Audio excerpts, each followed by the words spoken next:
छत्रपती शिवराय, हिंदू हृदय सम्राट, शिवसेना प्रमुख माननीय बाळासाहेब ठाकरे, आपल्या घटनेचे शिल्पकार भारतरत्न डॉक्टर बाबासाहेब आंबेडकर, स्वर्गीय मासाहेब यांना अभिवादन करतो. आपल्या पक्षाचे पक्षप्रमुख आणि महाराष्ट्र राज्याचे माजी मुख्यमंत्री आदरणीय उद्धवसाहेब,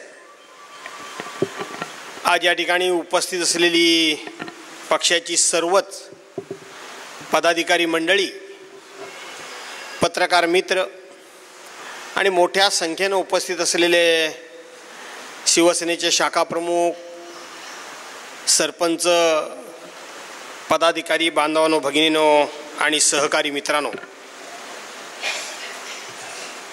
मी सुरुवातीलाच तुम्हाला सर्वांना धन्यवाद देतो.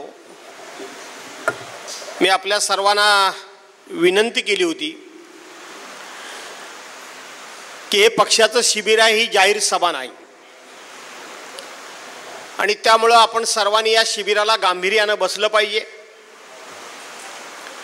पक्षाकरता 2-4 तास हे समर्पित भावनेनं आणि एकाग्र चित्तानं आपण सर्वांनी पक्षाकरता 4-2 तास दिले पाहिजे. आणि त्याकरता आपले मोबाईल सुद्धा आपण बंद ठेवा, किमान सायलेंट मोडमध्ये ठेवा असं मी सांगितलं होतं. आणि आपण या सूचनांचं तंतोतंत पालन केलं, त्याबद्दल मी आपल्या सर्वांना मनापासून धन्यवाद देतो.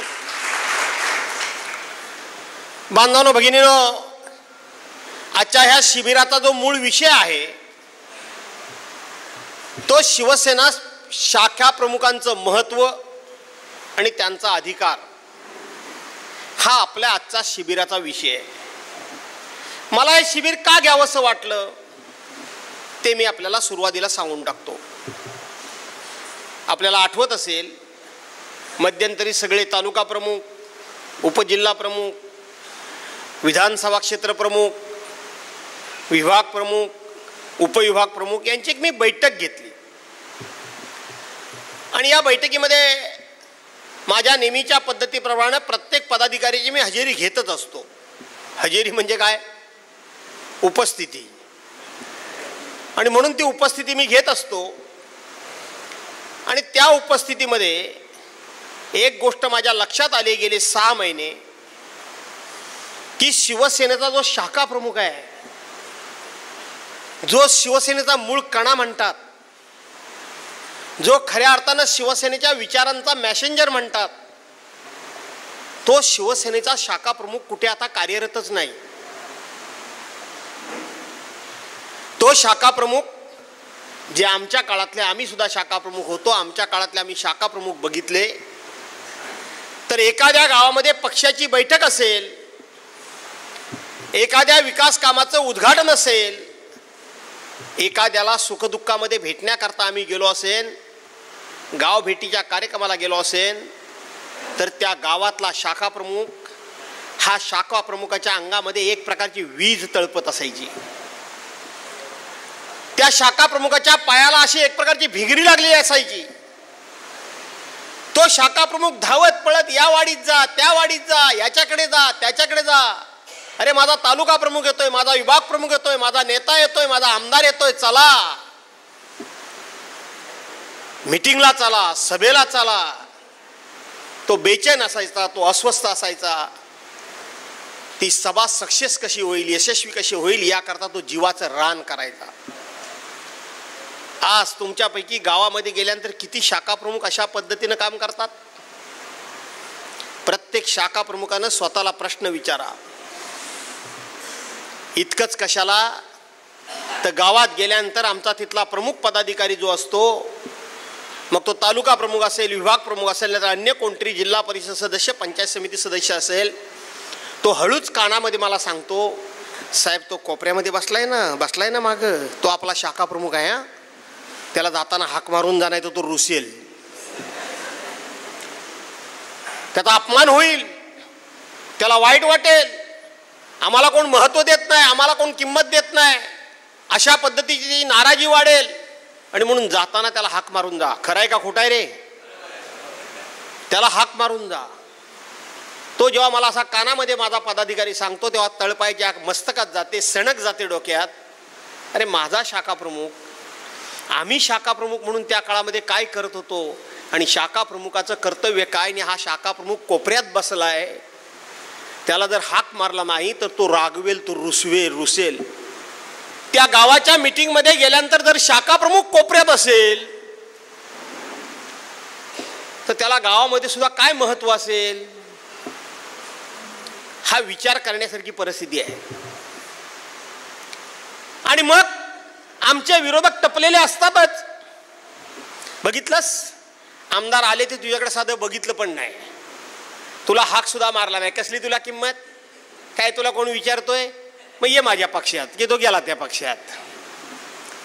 मगाशी महेश नाटेकरांनी एक शब्द प्रयोग केला, ते बरोबर आहे की तुम्ही तुमचं स्वतःचं अस्तित्व सिद्ध करा.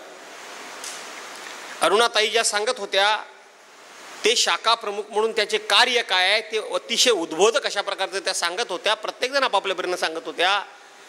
पण शाखा प्रमुखांनी आता स्वतःचं अस्तित्व आणि महत्व ओळखलं पाहिजे. आणि ही चणचण मला जाणवत होती. म्हणून मी आमच्या तालुका प्रमुखांना, विभाग प्रमुखांना, उपविभाग प्रमुखांना आणि जबाबदार पदाधिकाऱ्यांची बैठक घेतली आणि त्यांना सांगितलं की तुमच्या भागामधले शाखा प्रमुख जे एवढे नाही आहेत त्यांची ताबडतोब नेमणूक करा. आमचे पदाधिकारी पण तसे हुशारच आहेत, काय तसे काही वेडे नाही आहेत. साहेब 2 दिवसात करतो, 4 दिवसात करतो. पुन्हा महिन्याने मीटिंग घेतली, एक पदाधिकारी नाही सांगितलं नाही एक की साहेब ही एवढ्या नेमणुका करून आलोय, तिथे गेलोय बसलोय आणि एवढ्या नेमणुका करून आलो नाही. मार्गदर्शन शिबिर जरी शाखा प्रमुखांना असलं तरी पदाधिकाऱ्यांनी सुद्धा आपली जबाबदारी आपण पार पाडतो का याचंही या निमित्तानं आत्मपरीक्षण आणि आत्मचिंतन करण्याची गरज आहे. बैठक बोलवली, 4 दिवस द्या म्हणाले, आम्ही घेऊन येतो. 15 दिवसापूर्वी एक पत्र मी पाठवलं आणि त्याच्यामध्ये असं लिहिलं की आपल्या बैठकीमध्ये ठरल्याप्रमाणे शाखा प्रमुखांच्या नियुक्तीची पत्र आणि शाखा प्रमुखांच्या नियुक्तीची यादी घेऊन या. आले गडी, नेहमीप्रमाणे त्यांना वाटलं आपल्या हातामध्ये कागद दिला, आमदार साहेब मान खाली घालून बसतील. एका शाखा प्रमुखाचं नाव मी वाचायला सुरुवात केली. तो शाखा प्रमुख मरून 5 वर्ष झालेली. तो शाखा प्रमुख आपला पक्ष सोडून 4 वर्ष झालेली. तो शाखा प्रमुख कधी पूर्वी होता तो आता ठिकाणावर नाही, त्याची नावं त्यांनी या आम्हाला यादीमध्ये दिली. आणि मग टाळकं फिरलं की म्हणायचं साहेब बिघडतात. अरे तुम्ही आम्हाला काही वेडे समजता म्हणून हे करता की काय? आम्हाला वेडे समजता, पर्यायाने तुम्ही सुद्धा वेडे ठरता. तुम्हाला असं वाटत असेल की आम्ही आमदारांना फसवलं, तुम्ही पक्षाला फसवताय, पक्ष नेतृत्वाला फसवताय, पर्यायाने स्वतः फसताय. अशा पद्धतीच्या याद्या बघितल्यानंतर मी तिथल्या तिथे सांगितलं आज घरी जायचं नाही. तिन्ही तालुका प्रमुखांनी त्यांच्या पदाधिकाऱ्यांना घ्या, कोपऱ्यामध्ये बसा आणि मला आत्ताच्या आता याद्या तयार करून द्या.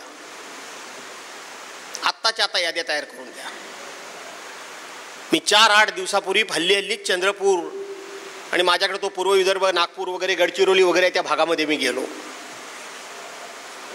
अशाच पद्धतीनं कार्यकारिणीची बैठक बोलावली, हजेरी घेतली. हजेरी घेतल्यानंतर वरिष्ठ पदाधिकारी जसे आपले न चुकता बैठकीला येतात, तालुका प्रमुख येतात, उपतालुका प्रमुख येतात, विभाग प्रमुख येतात, उपविभाग प्रमुख येतात, उपजिल्हा प्रमुख येतात, विधानसभा क्षेत्र प्रमुख येतात, मग त्या महिला असतील, युवा सेनेच्या असतील, पण शाखा प्रमुख आपल्या बैठकांना येत नाहीत. तीच अवस्था तिथे दिसली.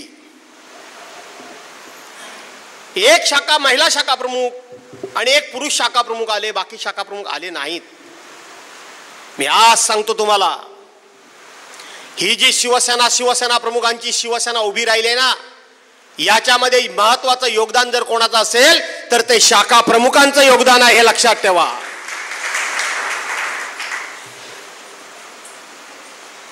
आणि म्हणून आपलं महत्व काय, आपले अधिकार काय हे नीट समजून घ्या.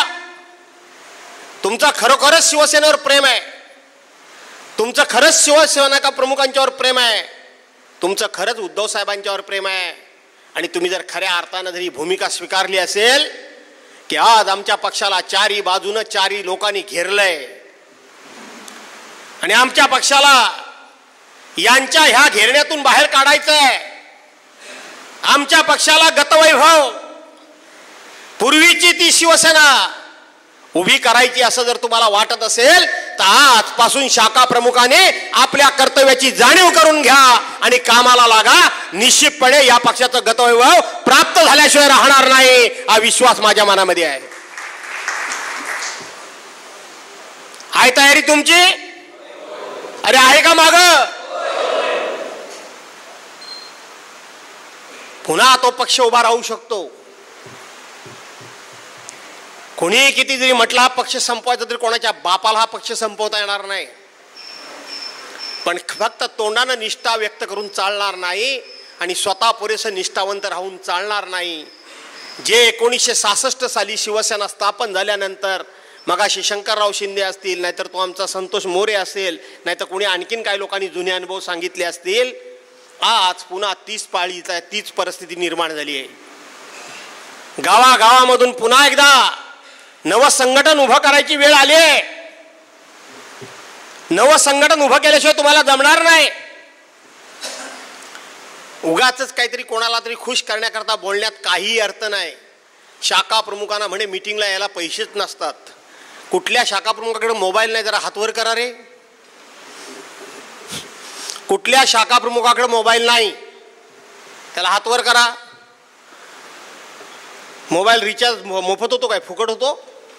4 पैसे आपण खर्च करतोच ना, का नाही करत?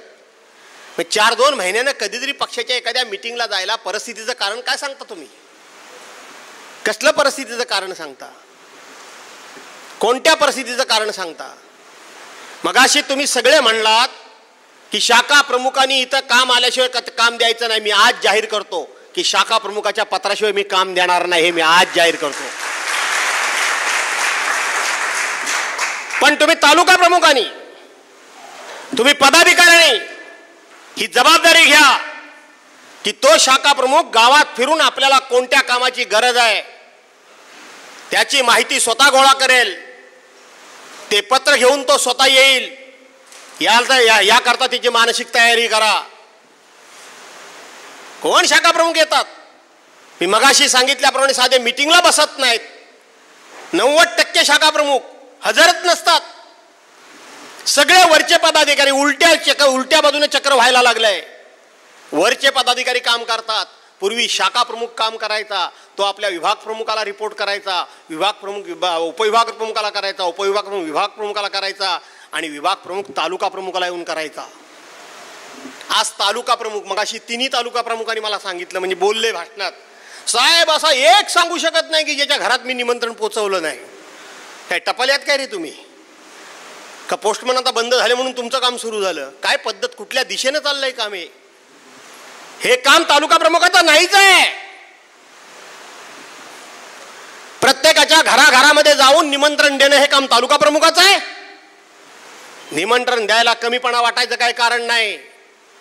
पण मग शाखा प्रमुखाचं काम काय? मग उपविभाग प्रमुखाचं काम काय? मग विभाग प्रमुखाचं काम काय? काम काय? काय कामं करणार तुम्ही? आणि म्हणून मला शाखा प्रमुखांचं शिबिर एकदा घेतोय आज. अजूनही काही लोकांच्या सह्या करायच्या राहिल्या असतील. आपल्याकडे 340 बूथ आहेत. 340 शाखा प्रमुख पुरुष, 340 महिला आणि 340 युवा सेनेचे शाखा प्रमुख पाहिजेत. सगळे मिळून सह्या इथं झाल्या आहेत. त्या 270 लोकांच्या झाल्या आहेत. याचा अर्थ अजून काही शाखा प्रमुख आलेले नाहीत. 3 तालुका प्रमुखांनी हे रजिस्टर ताब्यात घ्या. कोण आला नाही? का आला नाही? कशा करता आला नाही? पर्सनल पत्र पाठवलेली होती ना. एक दिवस पक्षाकरता देता येत नाही? एक दिवस पक्षाकरता देता येत नाही का? काय शेतीची कामं चालू झाली एवढी धुमधडाक्यात? कोण शेती करतो? किती लोक शेती करतात? आणि आता लावणी सुरू झाली. कोणाची लावणी सुरू झाली खरं सांगा रे एकांतरी? सगळ्यात पहिली माझी व्हायची, ती अजून रोप तयार झालेलं नाही. पक्षाकरता हाय. कुठल्या गावात गेल्यानंतर शिवसेना शाखेचा बोर्ड नाही. बोर्ड नाही. एकेकाळी शिवसेना शाखेचा बोर्ड नाक्यावर असायचा ना. गावात असायचा. त्याच्यावर एक भगवा झेंडा फडकत असायचा. परिस्थिती नव्हती. शिवसैनिकांची परिस्थिती नव्हती, खरंच गरीब परिस्थिती शिवसैनिकांची होती. पण एखादा चाकरमानी आला, दुसरा कोण आला की त्याच्याकडनं थोडे पैसे माग, इकडून थोडे पैसे माग, तिकडून पैसे माग, तो बोर्ड उभा करायचा. तो भगवा झेंडा काय भिशात लागले, तो भगवा झेंडा खाली असा झुकेल. काय भिशात लागले, शाखेचा बोर्ड खाली वाकेल. काय भिशात लागले, शाखेच्या बोर्डाला कोण हात लावील, त्यावेळेचा शाखा प्रमुख डरकाळी फोडायचा. कारण एका बलाढ्य शक्तीच्या विरोधात आपण आपला पक्ष उभा करत होतो. आमची तर भाषणं होतीच, पण शाखा प्रमुखांची त्यावेळेला भाषणं अशी होती, खबरदार माझ्या बोर्डाला किंवा माझ्या झेंड्याला हात लावलास तर तुझा हात मुळात सगळ्यात उकडून काढल्याशिवाय राहणार नाही. ही भाषणं त्या काळातली होती. ही त्या काळातली भाषणं होती. खबरदार माझ्या बोर्डाला हात लावशील तर, खबरदार माझ्या झेंड्याला हात लावशील तर. आता खबरदार म्हटल्यानंतर हे शिवसैनिक पेटून उठायला पाहिजे होते, ते गारटले. हे शिवसैनिक अरे तुमच्या अंगातलं रक्त सळसळलं पाहिजे.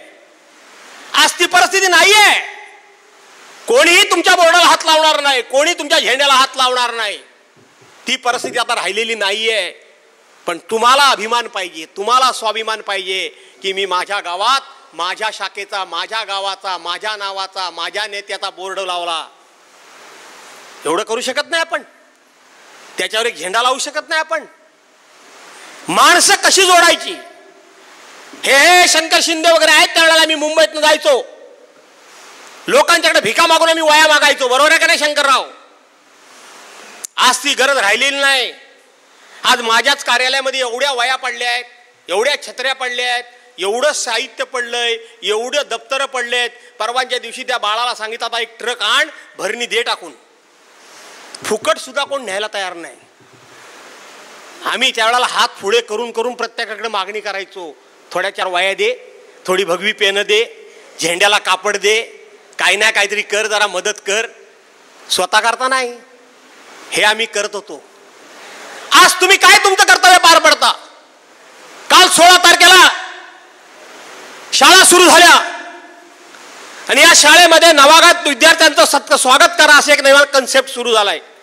त्यांना गुलाबाचं फूल द्या किंवा त्यांना भेटा, त्यांचं स्वागत करा. प्रामाणिकपणे शाखा प्रमुखांनी हात वर करा की तुमच्या गावातल्या तुम्ही 16 तारखेला शाळेमध्ये कोण कोण शाखा प्रमुख गेला होता, हात वर करा प्रामाणिकपणे. 11 हात वर झाले. गणेश तुझा हात मी पहिला बघितला, सगळ्यात पहिला तुझा वर झाला, त्याचा नंतर दुसऱ्याचा अंदाज घेऊन झाला. हो बाबा ठीक आहे, छान, थँक्यू. हे केलं पाहिजे. कोण गेला गावामध्ये? एखादा कोण माणूस कमीशा असा दगावला, चला शिवसेनेच्या वतीनं शाखा प्रमुखांनी 4 माणसांना गोळा करून हाक मारला गेला. काय सहानुभूती वाटणार नाही त्या माणसांना?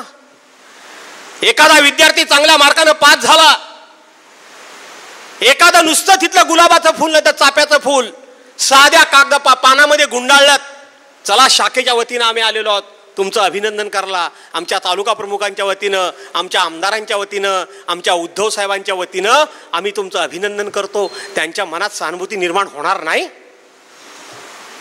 होणार नाही? काय एवढी परिस्थितीचा बहाणा करताय तुम्ही लोक? कशाचा बहाणा करताय? अरे मी 2004 साली शिवसेना सोडली, राष्ट्रवादी काँग्रेसमधून निवडून आलो, मंत्री झालो, लॉ अँड ज्युडिशरी मिनिस्ट्री माझ्याकडे होती. रस्त्यावर रालदिव्याची गाडी उभी करत होतो आणि कोर्टामध्ये हजेऱ्या लावत होतो. राष्ट्रवादीतली एकही केस नव्हती. ज्या काही 27-28 केसेस होत्या त्या सगळ्या सेनेमधल्या होत्या. कधी रडगाणं गायला नाही. तू म्हणालास ना म्हणून उत्तर देतोय मी उमेश.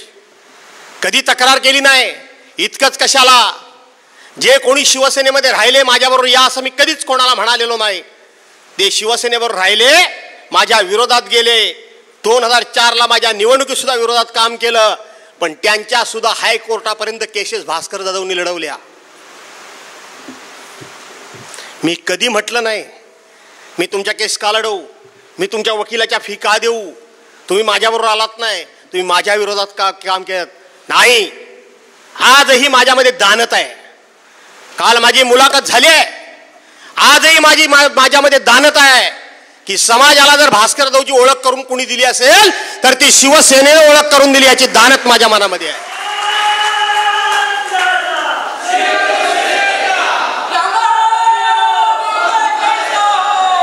छत्रपती शिवाजी महाराज की जय भवानी.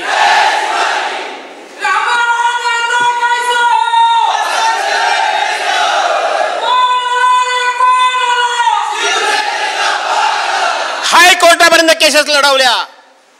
म्हटलं नाही शिवसेनेला, म्हणणार पण नाही. त्या शिवसेनेने माझी ओळख करून दिली, याची जाण आणि जाणीव माझ्या मनामध्ये कायम आहे. असं नाहीये, पण मी माझं मत परखडपणे मांडतो, मांडत आलो आणि भविष्यामध्ये सुद्धा मांडणार. त्याच्यामध्ये कॉम्प्रोमाइज करणार नाही.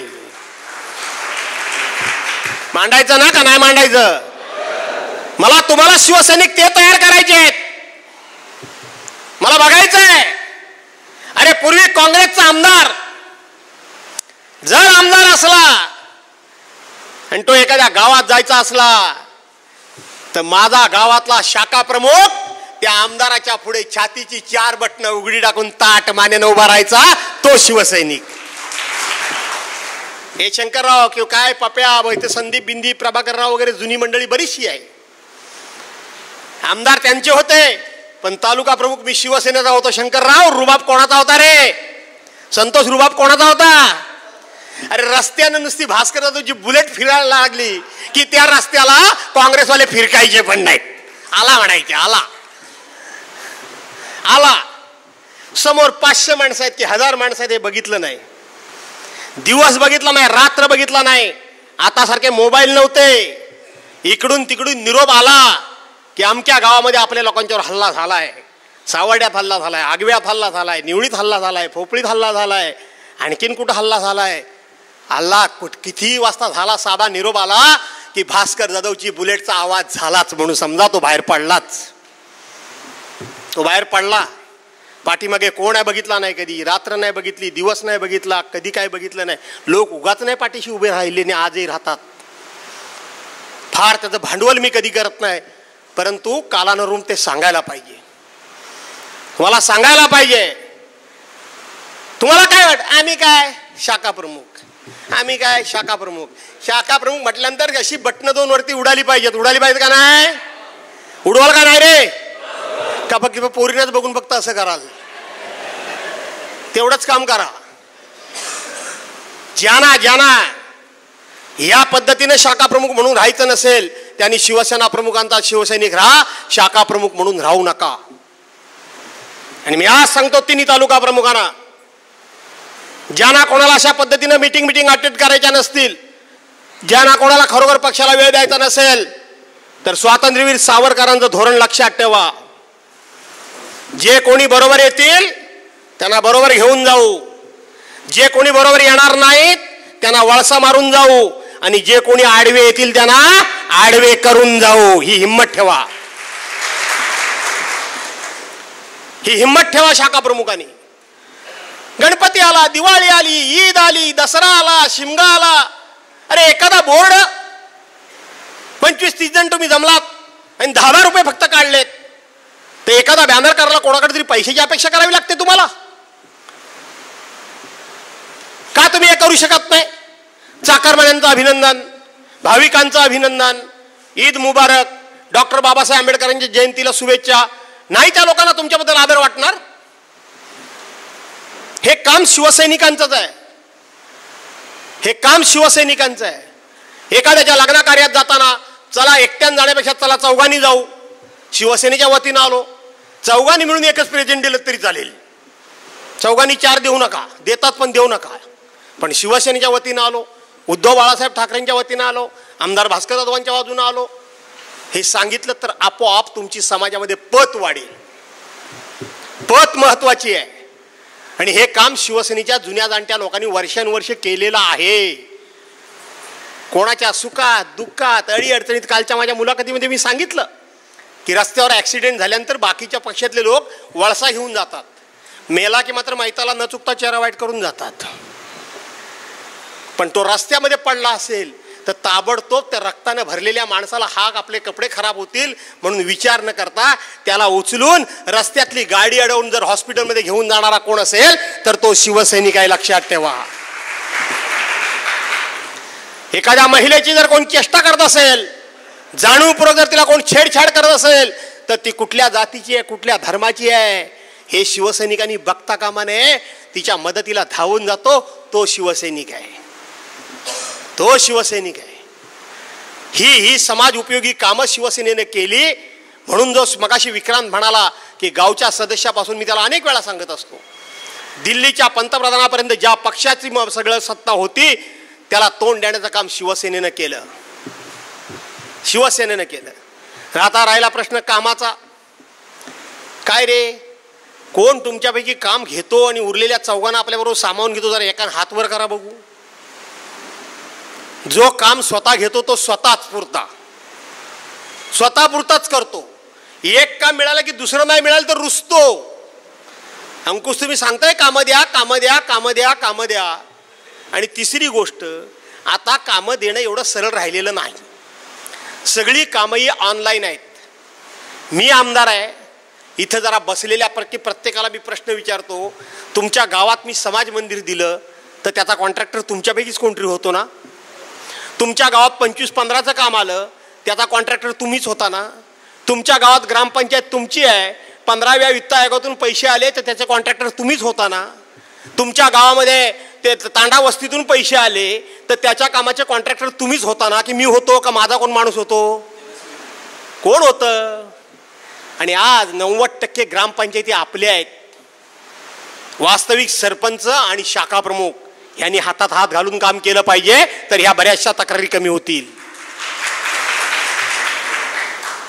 आमच्याकडे काय, आज पाणी योजना गावागावात आपण दिल्या. एका गावानं सांगावं की या पाणी योजनेचा कॉन्ट्रॅक्टर आम्ही नेमला, मी नेमला का विक्रांतनी नेमला? सांगा. हे जाहीर बोलतोय, खाजगीत बोलत नाहीये. सांगा. तुमच्या गावामध्ये कुठलंही काम आलं, आपण 5 रुपयाची कोणाकडनं अपेक्षा केली, आपण 5 रुपयाचा खर्च करायला तुम्हाला लावला, तुमच्या गावामध्ये का आला माणूस तर मला आरती आली तर आरतीत सुद्धा मी माझ्या खिशातले पैसे टाकतो, दुसऱ्याच्या खिशातला रुपया कधी मी टाकून देत नाही. काय अधिकार आहे मला? होय, माझा मुलगा काम करतो, जाऊन बघा त्याची 10-10, 15-15, 20-20 ठिकाणी कॉम्पिटिशन होऊन एकाच दुसरं काम त्याला मिळतं. 10-10, 15-15 ठिकाणी जेव्हा कॉम्पिटिशन करतो त्यावेळेला त्याला बिलो लेवलनी टेंडर घ्यावं लागतं, बिलो रेटनी. सगळी कामं माझ्या मतदारसंघातले बाहेरचे लोक तुम्हीच करता. सगळ्या महाराष्ट्राला असं वाटतं की भास्कर जाधव एवढा आक्रमक आहे, त्याचा अधिकाऱ्यांच्या एवढा रुबाबनी दबदबा आहे, त्याला सांगितल्याशिवाय कुठले अधिकारी कोणाला काही टेंडर्स देत नाही असं सर्वांना वाटतं. असं अजिबात नाही. नाही तर एक अधिकारी आणा समोर की मी ज्याच्याकडनं टक्केवारी मागितली आणि मला त्यांनी दिली. ताठ मानेनं वागतोय, ताठ मानेनं जगतोय, एवढ्या समोर बिंदास मध्ये विरोधकांना भिडतोय. मला माहित आहे माझं चारित्र्य पण स्वच्छ आहे आणि माझ्यावर भ्रष्टाचाराचा एकही आरोप नाही. सर्वांना मात्र वाटतं की सगळं भास्कर जाधव. इंडस्ट्रियल एरिया माझ्या मतदारसंघात आहेत, पण तिकडे तर प्रदूषित पाणी जातं कुठं? दुसऱ्याच्या मतदारसंघात. लोकांना वाटतं माझ्याच मतदारसंघात मुरतंय. माझ्या मतदारसंघातले मासे फक्त मारतात, म्हशी मारतात, पण तिकडचा जो काय असतो ओघ CSR फंड काय तो जातो शेजारच्या मतदारसंघात. असं नाहीये. कामं तुमच्या गावामध्ये निघतायत, जागरूक राहा. तिथंही 3 लाखाच्या वरचं मला वाटतं काम आता ऑनलाईनच होतं ना रे, का नाही? सरपंचांनी आणि ही तालुका प्रमुखांनी शिस्त लावून दिली पाहिजे. कुठल्या ग्रामपंचायतीमध्ये मी गेलो आणि कुठल्या ग्रामपंचायतीमध्ये जाऊन मी त्याला सांगितलं हे काम माझा माणूस करेल, त्याचा करेल, ह्याचा करेल, त्याचा करेल, असलं काही नाहीये. पण आमचेच लोक एक काम मिळालं आणि दुसरं नाही मिळालं तर लगेच रुसतात. म्हणजे एक काम मिळून ते 4 लोकांना सांभाळायचं राहिलं बाजूला, त्यांना 4 कामं नाही मिळाली म्हणून त्यांचा राग आणखी परत घ्यायचा. काही कोणाचं समाधान यातून होणार नाही. उमेश तू म्हणालास नोकऱ्यांच्या संदर्भामध्ये, वापबाई तुम्ही म्हणालात आपण आपल्या मतदारसंघामध्ये इंडस्ट्री आणली होती. भर सभेमध्ये 16 ऑक्टोबरला रे मतदान कधी झालं? 20 ऑक्टोबरला ना, मतदान 20 ऑक्टोबरला झालं. 16 ऑक्टोबरला राज्याचे मुख्यमंत्री एकनाथराव शिंदे आणि आपले कर्तबगार पालकमंत्री उदय सामंत हे ग्वागरला सभेला आले होते माझ्या विरोधी उमेदवाराच्या प्रचाराला. काय सांगितलं त्यांनी सांगितलं की विनय नातूंच्या एका पत्रावर माजी आमदार आम्ही इथं भास्कररावाने आणलेली इंडस्ट्री रद्द करून टाकले. ही घ्या ऑर्डर आणली. कर्तृत्व पुण्यकर्म म्हणून लोकांनी त्यांच्या उमेदवाराला भरभरून मतं दिली. लक्षात घ्या. वास्तविक लोकांच्या मध्ये ही जागरूकता पाहिजे होती की कोरोनाच्या नंतर एवढी भयान अशा पद्धतीची बेकारी निर्माण झाली. अशा वेळेला आलेली इंडस्ट्री तुम्ही रद्द होताय. तुम्ही जिल्ह्याचे पालकमंत्री, तुम्ही जिल्ह्याचे उद्योगमंत्री, जिल्ह्यात तुम्ही उद्योग आणले पाहिजेत.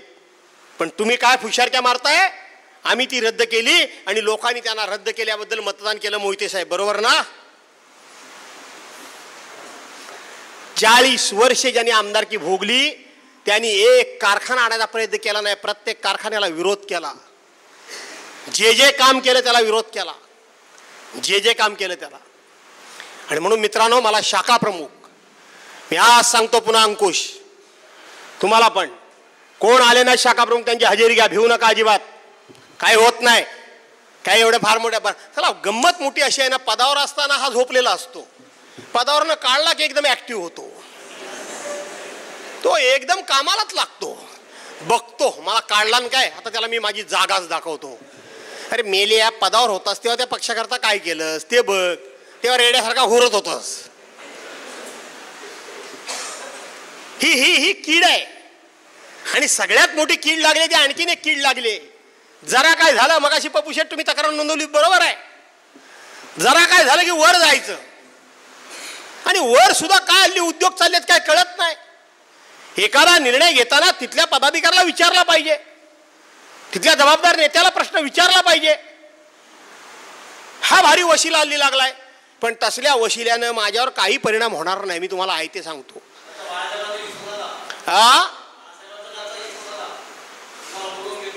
हो तो सांगितला ना काल मी मुलाखतीमध्ये. आणि म्हणून तुम्हाला भूक लागली हे मला माहिती आहे. काय रे मागचे भुकेले हो काय रे. शाखा प्रमुख किती आहेत रे. खरोखर शाखा प्रमुख किती हात वर करा रे. खरं शाखा प्रमुख टाळ्या वाजवा. कराल ना मित्रांनो काम. हे खरं आहे. पण मी ते बोललो असं तर पोरगेच्या मोठेपणा करतात म्हणतात. तुमच्या मतदारसंघातले तुझ्या गटातले 99% पदाधिकारी हजर आहेत. एकच फक्त 2 गैरहजेरी दिसत आहेत. माझ्याकडे प्रत्येक जिल्हा परिषद गटवाईज हजेरी आहे. हे अभ्यासाशिवाय मी काम करत नाही. माझ्या मतदारसंघातले 13 जिल्हा परिषद गट आणि ग्वाहागर शहर आणि युवा सेना अजिंक्य गेला काय. अजिंक्य युवा सेनेला पण चार्ज करायला हवंय. अरुणाताई महिलांना चार्ज करायला हवंय. तुम्हाला पण चार्ज करायला हवंय. घाबरू नका निवडणुकीला. सोडून द्या चेहऱ्यावरची काळजी. इथे मी बसलोय ना. विश्वास आहे ना माझ्यावर का नाही आहे. मी आज सांगतो तुम्हाला. मला दापोलीचे तालुका प्रमुख, मंडणगडचे तालुका प्रमुख, खेडचे तालुका प्रमुख माझ्या मागे लागलेत. तुम्ही तर आहातच बरोबर. कोणाचंही सरकार कोणाचाही मंत्री असू दे या ठिकाणी शिवसेना उद्धव बाळासाहेब ठाकरे जिंकेले. मी तुम्हाला आज सांगतो.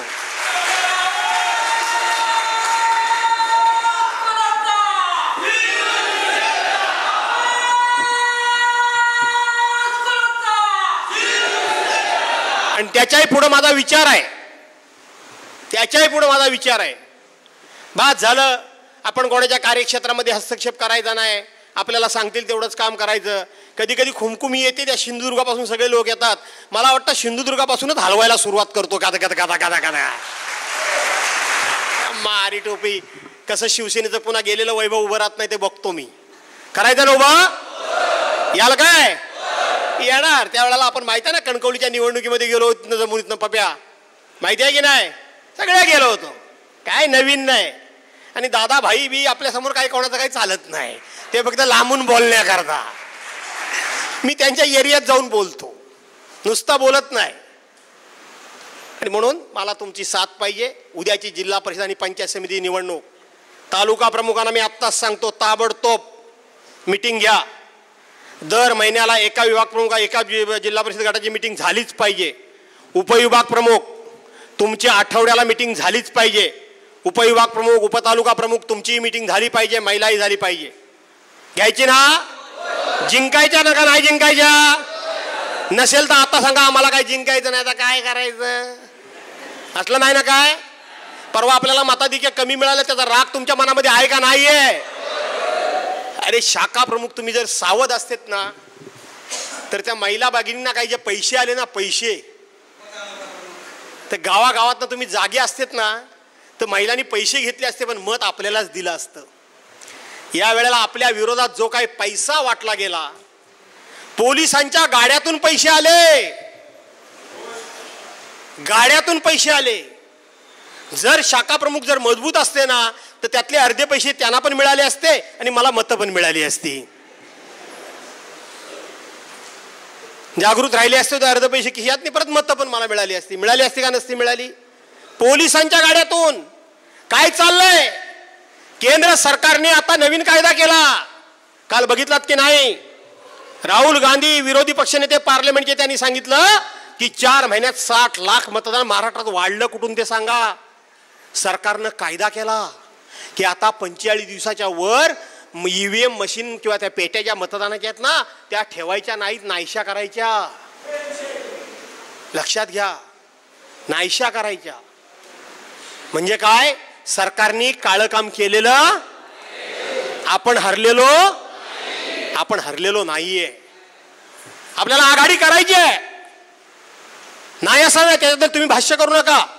ती योग्य ठिकाणी कशी करायची ती करू, पण नपेक्षा आपण लढायचं ना? तयार आहात ना तुम्ही? का आपलं जाऊ द्या सोडून द्यायचं काय? कशाला सोडताय रे? आता इराण आणि त्या इस्रायलचं युद्ध चालू आहे, बघितलं की नाही? कोणाला वाटत होतं काय की इस्रायलला कोण पुरं पडेल? वाटत होतं काय? सगळे मारले प्रमुख त्यांचे सैन्यातले. एअरफोर्सचे मारले, नेव्हीचे मारले, सैन्यातले मारले. 86 वर्षाचा म्हातारा उभा राहिला. 86 वर्षाचा म्हातारा उभा राहिला. सैन्याचं नेतृत्व मी करेन म्हणाला. 2.5 वर्षापूर्वी रशिया आणि युक्रेन, ज्याचा मी आदर्श नेहमी सांगत असतो, फैसल बरोबर आहे ना, नेहमी सांगत असतो आदर्श त्याचा. रशिया आणि युक्रेनचं युद्ध सुरू झालं. रशियानं घोषणा केली की मी युक्रेनला 48 तासात संपवून टाकीन. आणि 4 दिवसानंतर युक्रेनचा राष्ट्रपती झेलेन्स्की ना, काय रे तो हा शब्द अतिशय सोपा आहे तो, झेलेन्स्की काय तो, हा तो गायब झाला. लोक म्हणाले पळाला, देश सोडून गेला. 24 तास मध्ये चव्हाणवहिनी गेल्या, फक्त 24 तास. आणि सैन्याचा ड्रेस तिने अंगावर चढवला, मिलिटरीचा ड्रेस अंगावर चढवला. या बाजूनं संपूर्णपणे बुलेट्स घेतल्या, म्हणजे गोळ्या घेतल्या, हातामध्ये गन घेतली आणि जाहीरपणे बाहेर आला आणि देशाला सांगितलं मी पळालोय नाही, मी लढायला उभा आहे. आणि घराघरातून बायका मुलांनी, पोरा बाळांनी सैन्याचा ड्रेस अंगावर चढवला आणि हातामध्ये बंदुका घेतल्या, रिव्हॉल्वर घेतली, गन घेतल्या आणि अख्खा देश पेटून उठला आणि सांगितलं की आमचा राष्ट्राध्यक्ष लढायला तयार आहे, आम्ही देखील लढायला तयार आहोत. आज 2.5 वर्षे रशियाच्या नाकात दम आलाय. कोण हे? परवांच्या दिवशी 26 लोकांना, 26 महिला भगिनींची कपाळ पांढरी केली, यांनी पांढरी केली. ही पांढरी कपाळ केल्यानंतर आमचे देशाचे पंतप्रधान परदेशातून आले आणि ते पहलगामला गेले नाहीत. ज्या ठिकाणी हा सगळा नंगानाद झाला किंवा हा क्रूर असं हत्याकांड झालं तिथं गेले नाहीत. गेले बिहारला, निवडणुकीच्या प्रचारला गेले. घेऊ का 15 मिनिटं ह्या विषयावर तुमची? समजून घ्या नीट. आज देशाच्या पंतप्रधान काय म्हणतात? मेरे खून में खून नहीं बह रहा है, सिंदूर बह रहा है. तुमच्या रक्तात सिंदूर वाहतोय. 26 आमच्या महिला भगिनी, त्यातला एक बिचारा तो मुस्लिम होता, त्याचं नाव मुद्दामून घेत नाहीत. 26 माणसं मारली. ते मारणारे आहेत कुठं? ते गेले कुठं? ते आकाशात तैसे झाले, ते जमिनीत गडप झाले की हवेमधून उडाले? कुठे गेले? त्या त्या लोकांना, 4 लोकांना ज्यांनी हे सगळं मारलं, लोकांना, पुरुषांना मारलं, जात धर्म बघून मारला, त्यांना मारलं आपल्या देशाच्या पंतप्रधानांनी. का 4 दिवसात तुम्ही युद्ध बंद केलात? का? तुम्ही तर घोषणा करत होतात, हुशारक्या मारत होतात. आम्ही त्या ठिकाणी कराची घेतली, आम्ही त्यांची कुठली ती राजधानी, इस्लामाबाद घेतलं, आम्ही हे घेतलं, आम्ही ते घेतलं. अचानकपणे ह्याच्या अमेरिकेचे राष्ट्राध्यक्ष ट्रम्पने ऑर्डर दिली आणि तुम्ही बंद केलात. तुम्हाला 1971चा किस्सा सांगतो. आज भाजपवाले आणि देशाचे पंतप्रधान नरेंद्र मोदी हे सकाळ संध्याकाळ त्या पंडित जवाहरलाल नेहरूंवर टीका करतात ना. ते गेले 1964 साली, त्यांना आज 61 वर्ष झाली. 61 वर्ष झाली. ते इंदिरा गांधींवर टीका करतात. त्यांचा खून झाला 1984 साली. त्याला आज किती वर्ष झाली? 33 वर्ष झाली ना. 41 वर्ष झाली. आणि 1991 साली राजीव गांधी गेले, त्याला 33 वर्ष झाली. त्यांच्यावर सकाळ संध्याकाळ टीका करतात. असाच प्रसंग 1971 साली आपल्या देशावर आला होता. पाकिस्तान आणि हिंदुस्थानचं युद्ध सुरू झालं. पाकिस्तान आणि हिंदुस्थानचं युद्ध सुरू झालं. त्यावेळेला पाकिस्तानच्या बाजूला अख्खं जग होतं. चीन आतासारखा पाकिस्तानच्या बाजूलाच होता. अमेरिका पाकिस्तानला होती. अमेरिकेचं सैन्य बांगलादेशाच्या खाडीमध्ये पाकिस्तानला मदत करायला उतरलं होतं. आणि पाकिस्तानच्या राष्ट्राध्यक्षाने आपल्या तत्कालीन पंतप्रधान इंदिरा गांधींना निरोप पाठवला, त्यांचा राजदूत पाठवला आणि त्याला सांगितलं, इंदिरा गांधींना सांगितलं. इंदिरा गांधींना तो भेटायला आला. इंदिरा गांधी त्याला भेटल्या नाहीत. इंदिराजींनी सांगितलं त्याला म्हणा माझ्या राजदूताला भेट. त्यांना माहित होतं का आलाय तो, पण तरी पण तो बसून राहिला. म्हणून इंदिरा गांधींना त्यांनी सांगितलं की माझ्या राष्ट्राध्यक्षाचं तुम्हाला पत्र आहे अमेरिकेच्या. इंदिराजी गेल्या, त्यांनी पत्र घेतलं, वाचलं, काही बोलल्या नाहीत, निघून गेल्या. आणि त्यांनी सांगितलं तुम्ही जा, मला पत्र मिळालं, उत्तर काय देऊ, तुम्ही जा. आणि त्यावेळेला हिंदुस्थान पाकिस्तानच्या लढाईची माहिती देण्याकरता म्हणून पार्लमेंटचं अधिवेशन भरलं होतं आणि ते भरवावंच लागतं. आमच्या पंतप्रधानाने आज तागायत भरवलेलं नाही. बाहेर भाषणं करतात, पण पार्लमेंटमध्ये जी देशाची पार्लमेंट आहे, देशाचं नेतृत्व तिथं आहे, त्याच्याशी काहीच बोलायचं नाही. सर्वपक्षीय बैठकीला एकाही हजर राहिले नाहीत. आणि तिथं इंदिरा गांधी गेल्या आणि त्यावेळेला भाजपचे लोक होतेच काही, त्यांनी आरोप करत होते. त्यांना इंदिरा गांधींनी ते सगळं सांगितलं, उत्तर दिलं, त्यांचे आरोप सगळे ऐकून घेतले. आणि इंदिरा गांधींनी सांगितलं या संदर्भातलं मला जे काय म्हणायचं आहे ते मी संध्याकाळी रामलीला मैदानावर म्हणेन. आतासारखे टीव्ही नव्हते, आतासारखा इलेक्ट्रॉनिक मीडिया नव्हता, आतासारखे मोबाईल नव्हते, आता काही सोय नव्हती, फक्त होता तो रेडिओ. रेडिओवर भाषण झालं की संध्याकाळी इंदिरा गांधींचं रामलीला मैदानावर भाषण आहे. एवढ्या कमी कालावधीमध्ये 7 ते 8 लाख लोक रामलीला मैदानावर दिल्लीला जमले. आणि तिथं इंदिरा गांधींनी त्या राष्ट्राध्यक्षाचं अमेरिकेच्या पत्र वाचून दाखवलं, निरोप सांगितला. आणि तिथून भाषण त्यावेळेला इथं दिल्ली आपल्या अमेरिकेच्या व्हाईट हाऊसमध्ये सगळे आनंदोत्सव साजरा करायला बसले होते. बघा इंदिरा गांधी घाबरल्या आहेत आणि आता त्या युद्ध मागे घेण्याची घोषणा करतील. बस त्यांनी घोषणा केली की इकडे सेलिब्रेशन करायचं, असे आनंदात बसले होते, रेडिओ लावून ऐकत होते. आणि इंदिरा गांधींनी सांगितलं की राष्ट्राध्यक्षाला मी अमेरिकेचा सांगते, तू कितीही बलाढ्यास, पण तू माझ्या देशाच्या पाकिस्तानच्या आणि हिंदुस्थानच्या वादामध्ये पडलास तर तुला असा धडा शिकवीन की तू 7 जन्म विसरणार नाहीस, माघार घेणार नाही. आणि इंदिरा गांधींनी माघार घेतली नाही.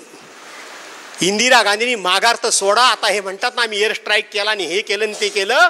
इंदिरा गांधींनी पाकिस्तानचे 2 तुकडे केले, एक पाकिस्तान आणि दुसरा आज आमच्या देशाच्या पंतप्रधानांना संधी होती की पाकिस्तानचे 4-4 तुकडे करून नेहमी कुरापत करणारा पाकिस्तान, त्याला कायमला धडा शिकवण्याची संधी होती. पण आमच्या देशातल्या पंतप्रधानांनी ही संधी घालवली केवळ त्या अमेरिकेच्या राष्ट्राध्यक्षाच्या एका फोनमुळे. 2 दिवसापूर्वी तेच अमेरिकेचे राष्ट्राध्यक्ष तो जनरल मुनीर पाकिस्तानचा, त्याला बरोबर घेऊन जेवण करत होते. आणि आमचे पंतप्रधान तो आल्यानंतर काय करतील सांगा बघू. येईल त्याला, बरोबर ना, ऐका ना, व्यवस्थित काम हे करतील. आणि म्हणून हे आता काय गावगाव यांनी काढल्या मिरवणुका, तुम्ही पण चाललात उड्या मारायला. अरे मिरवणुका काढायला आमचा विरोध नाही, आम्ही देशाबरोबर आहोत. त्याच्याकरता काही किंमत मोजावी लागली तरी हिंदू मुस्लिम सगळे तुमचे एका बाजूला आहेत.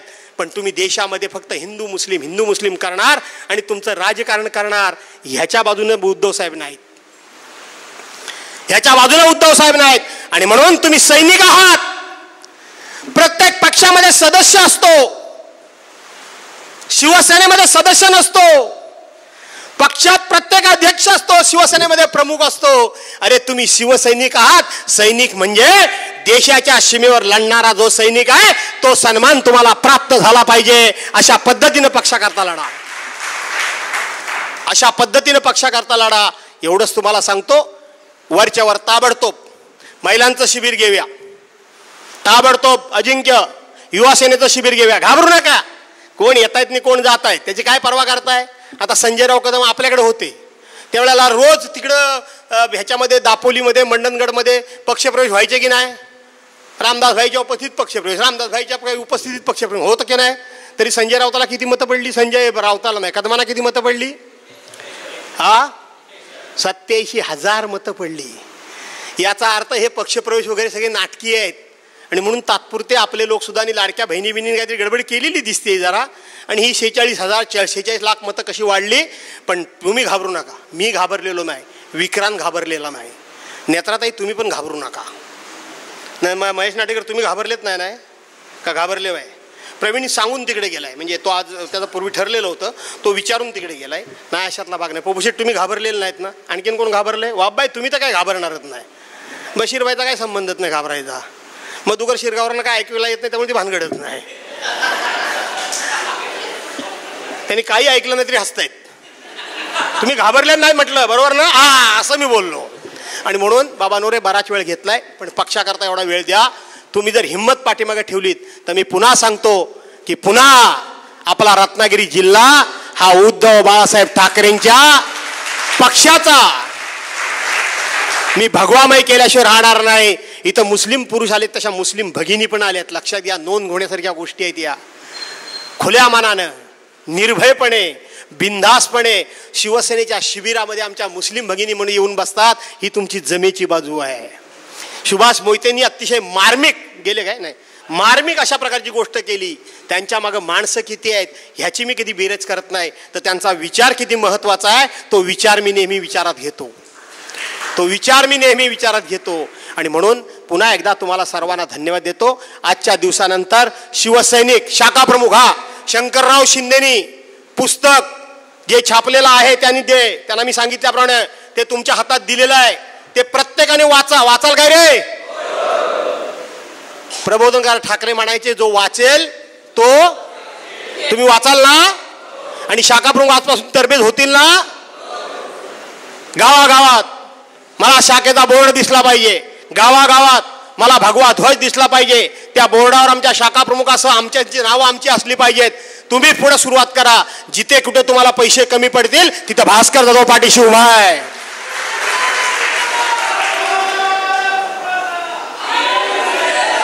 आणि म्हणून शौकतबाईंनी कसा आवाज दिला बघा, मी कोणाला पार्ट्याला पैसे देत नाही, मी कोणाला दारूमाडीला पैसे देत नाही, पण पक्षाचं काम कराल तर मी तुमच्या पाठीशी 100% उभा राहीन हा विश्वास तुम्हाला देतो.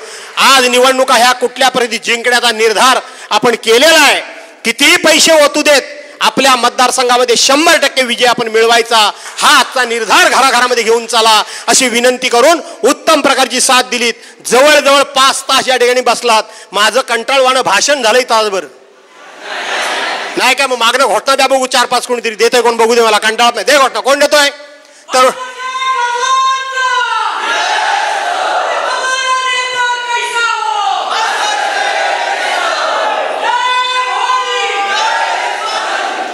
छत्रपती शिवाजी महाराज की जय. भवानी जय.